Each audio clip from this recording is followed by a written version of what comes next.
Jadi ketika kita menyadari bikin karma baik, buang karma buruk, jadi setiap momen, setiap misalnya kita jalan, makan, dari kamar ke dapur atau depan, itu kan ada aktivitas, yaitu jalan, melangkah. Ketika kamu jalan, melangkah, nyuci, berak, kencing, itu kita tanpa aware pada setiap tarikan nafas, berarti itu menyanyiakan nggak? Kalau kita tidak aware bahwa setiap tarikan nafas saya sangat penting, sangat berarti, itu kita sia-siakan nggak? What mean aware? Aware means ketika kita duduk seperti ini, kita perhatikan kita nafas, dan kita menyadari saya tubuh manusia yang berharga. Kamu sudah aware dirimu tak lahir sebagai manusia, toh? Ya kan? Kalau kamu tidak aware sebagai ini, sebagai tubuh manusia yang berharga, yang berarti, tapi kamu perhatianmu tidak pada aktivitas, misalnya kamu nyapu tapi tidak mindful, ngerti nggak nyapu mindful? Perhatianmu pada nyapu, ya kan? Kamu cuci, masak kan? Ada yang dengan pikiran kosong, ada yang pikirannya entah kemana, tapi mindfulmu tidak full gitu, fokus perhatianmu tidak full, maka itu momen itu dianggap hilang, blank. Jadi blank, nangkep kan? Nah, kalau itu blank, maka sia-sia kan? Nah, kalau kita mau ngomong yang detail ya kalau tidak detail ya kita menyadari setiap kelahiran saya berarti saya akan menggunakannya. Jadi oke. Ketika kita mindful, perhatian, ketika kita sudah mulai perhatian, lalu kita sadar kita ngelakuin apa. Misalnya tahu kalau tadi nyapu, kamu potong pohon, kamu sadar saya sedang bikin karma baik, saya sedang bikin karma buruk. Jadi bikin karma baik dan bikin karma buruk itu milikmu.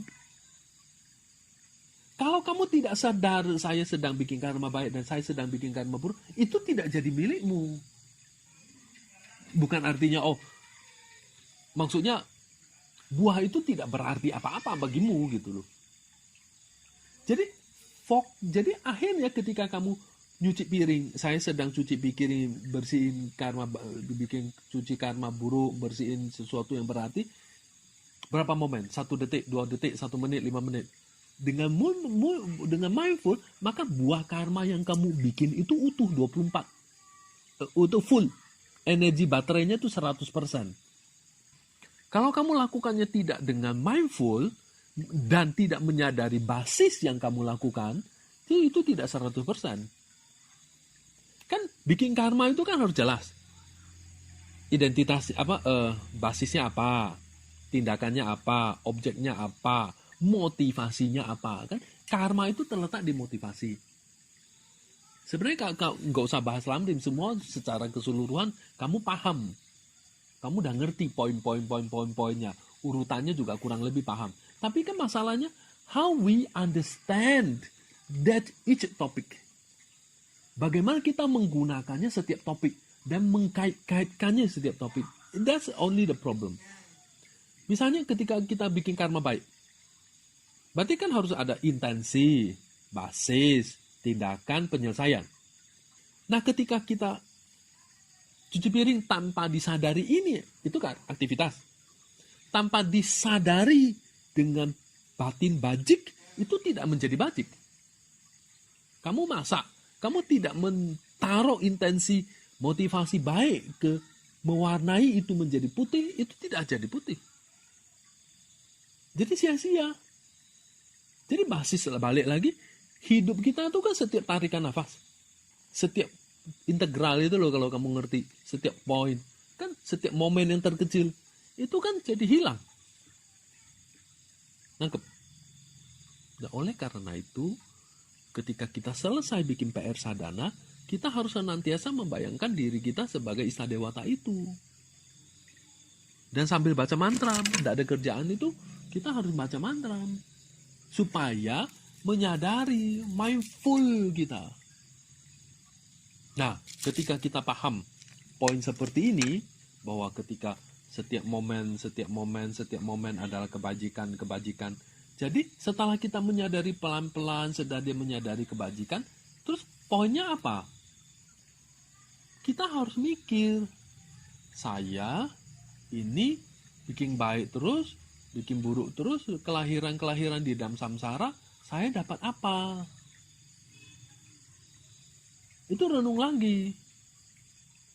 Itu kamu harus pikirkan, kamu renungkan, kamu serius mikirin. Kamu serius mikirin.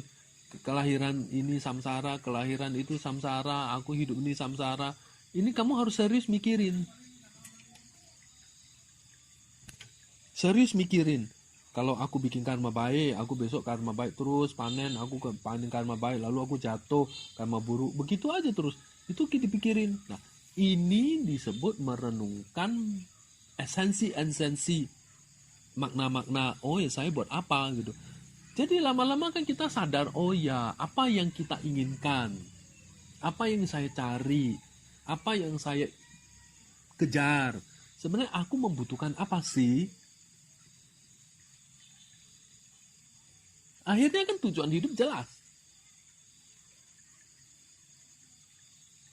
Akhirnya kalau kamu tidak merenungkan ya, akhirnya kan kita mengubah motivasi kita. Tadi sudah basisnya terakhir sebagai manusia, menyadari gimana caranya kita di dalam manusia ini. Nah sekarang kita mengajak batin kita berpikir, batin kita ini apa sih yang kita cari?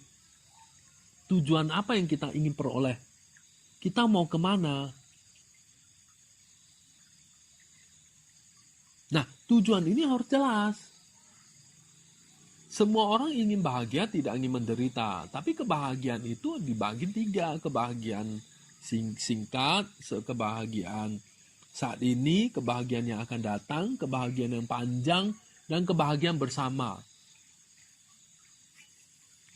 Semua makhluk ingin bahagia, tak ingin menderita. Kebahagiaan itu dibagi.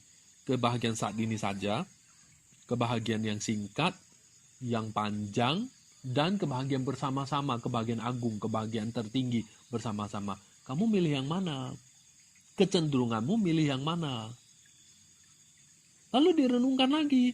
Oh ya, hidupku seperti ini, sesungguhnya seperti ini. Saya mau cari apa ya? Apa yang ingin saya peroleh? Kalau kehidupan saat ini saya hanya mengejar kebahagiaan singkat, sia-sia enggak? Berarti enggak? Kalau saya mencari kebahagiaan masa yang akan datang, bagaimana saya mencari kebahagiaan tertinggi? Cukup nggak? Kebahagiaan terpanjang cukup nggak? Atau saya perlu memikirkan orang lain juga, bukan saya saja kebahagiaan itu. So itu direnungkan. Setelah kita menyadari kelahiran kita sebagai manusia yang berarti. Kalau kita tak pernah menyadari kelahiran diri kita yang berarti seperti ini, oh ya terlahir sebagai manusia luar biasa, ya berarti kita punya sesuatu yang penting luar biasa, kayak sayang disia-siakan, itu harus dipakai untuk memperoleh sesuatu esensi hasil yang luar biasa. Percuma juga kalau kita punya sesuatu yang luar biasa itu simpen di bawah bantal. Nggak dipakai, ini apa gunanya? Apa yang harus kita lakukan? Merenungkan bahwa kelahiran yang berarti yang luar biasa ini, kita ingin kebahagiaan saat ini saja, kelahiran yang masa depan bahagia, kebahagiaan yang panjang, atau kelahiran bersama-sama. Itu tujuan hidup. Point of view, how we perceive tujuan hidup, makna hidup. Jadi menyadari kelahiran hidup, kelahiran tubuh. Kita sadar, oh ya saya manusia, berarti berharga, punya potensi, luar biasa, nggak bisa disia-siakan. Setelah kita sadari, kita mau apa? Kita semua itu biasanya keliru dalam merenungkan. Nggak cukup gigit, nggak cukup dalam. Nggak benar-benar mengunyahnya sampai kita menyerap sampai ke jantung hati kita. Karena kalau tanpa seperti itu kita akan lupa. Ya panas-panas tai ayam lah. Hari ini ingat, besok lupa ada.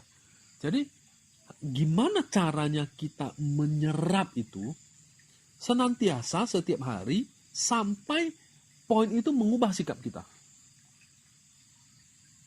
Sampai poin itu mengubah sikap kita sehingga saya ini, jadi kita harus pasang target. Sekian bulan saya mencapai level itu.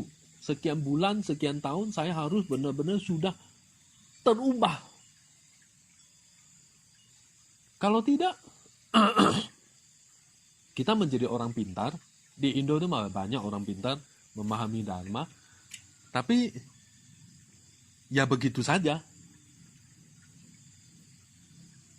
Begitu saja. Dia Dharma yang ada di otak dia ya pintar, hebat. Tapi hidupnya ya hidupnya begitu saja. Tidak sama dengan kebanyakan orang. Jadi akhirnya kita akan menemukan apa? Setiap tarikan nafas, berapa panjang sih tarikan nafas kita? Berapa detik sih? Sepersekian detik sih tarikan nafas kita? Kalau kita menyadari setiap tarikan di nafas kita keluar masuk itu sadar bahwa saya adalah sesuatu yang precious, luar biasa, berharga, berarti, lalu itu saya melakukan tindakan, maka tindakan itu menjadi milik kita, jatuh ke diri kita, nggak disia-siain, maka kita baru menemukan bahwa saya ini terlahir. Maka dibilang kan, ketika kita menemukan diri kita penting maknanya dari saat ke saat, berarti kita di dalam buku Lamrim kan jelas itu menyebutkan contoh ketika saya menyadari setiap saat. Jadi ketika setiap saat kamu menggunakannya, menyadari itu untuk menggunakannya pada suatu tindakan kecil, maka tindakan kecil itu menghasilkan buah karma yang utuh dan akibatnya luar biasa besar. Dibaca aja kan, saya nggak perlu buka buku Lamrim, untuk semua orang bisa baca, dan itu sudah sering dengar dan sampai bosan. Kenapa kamu nggak sadar? Ya karena kamu baca gitu saja, nggak bati pikiranmu nggak larut ke dalam. Untuk bisa pahami setiap kalimat itu dipikir maknanya, kenapa, oh maksudnya ini, oh dapatnya kesempatan, kalimatnya dipakai ini, katanya dipakai itu ini. Akhirnya satu momen tarikan nafas kita, misalnya kita memindahkan barang ini dari sini ke sini dengan satu tarikan nafas, dengan berniat, dengan batin niat positif, maka itu intensi ada, tindakan ada, motivasi ada, selesai penyelesaian ada, karmanya utuh nggak? Kalau tujuannya bagus, objeknya bagus, hasilnya luar biasa toh. Misalnya saya dengan sekedar menyalakan pelita aja, menyalakan lilin dengan satu dupa aja, dengan basis yang menyadari itu, tindakan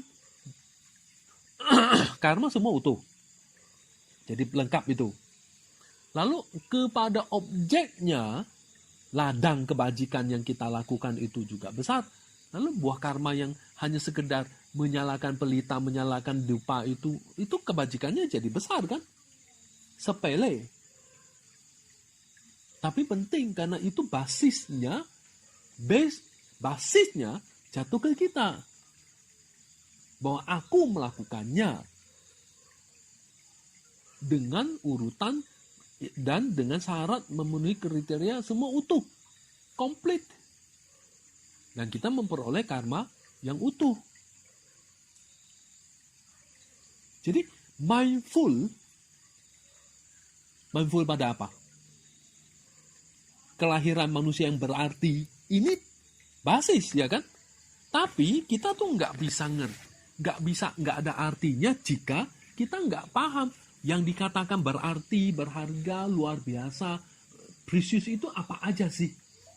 Ya kan kita nggak nyentuh materi, ya nggak? Saya nggak nyentuh materi.